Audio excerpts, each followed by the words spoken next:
Okay guys, another unboxing video for today. Gusto na po natin. Mas meron siyang label.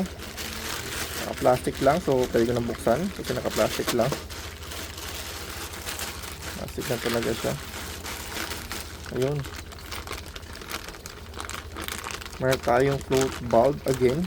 Another float bulb. Check na nga natin to siya guys.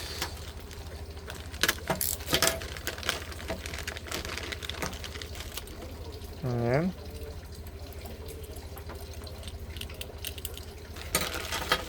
Ayan yung float bulb. Ito. Ang stainless pero mga plastic lang yun guys. Another automatic lever control bulb. Check natin siya, no?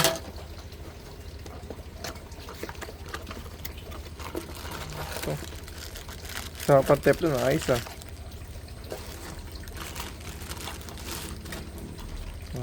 Dito lumalabas tubig, dito siya magko-close. Depende sa ano siguro. Okay, ano pa, ayos diba? Okay nga to na to.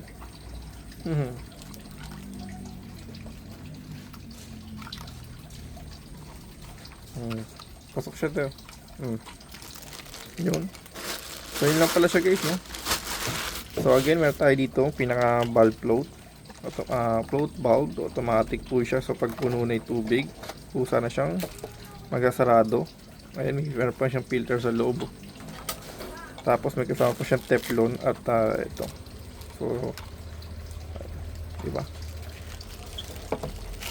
At ito yung ating float bulb. Papalitan natin guys kasi yung ayaw ko ba't parang ano siya, hindi dapat sarado agad to no? Parang nag-i-stack up siya guys dito, no? Yung pagka ano yung klase, parang medyo mahina ba or parang ganun talaga siya. Pero anyway, yun nga, kasi kailangan magsarado agad siya. Para ito mukha siya maikli lang. Pero yun, check natin guys sa ating tangke, no? So kung gusto nyo itong items kasi lalagay ko po yung pinaka-link down below. Thank you for watching po. Ciao!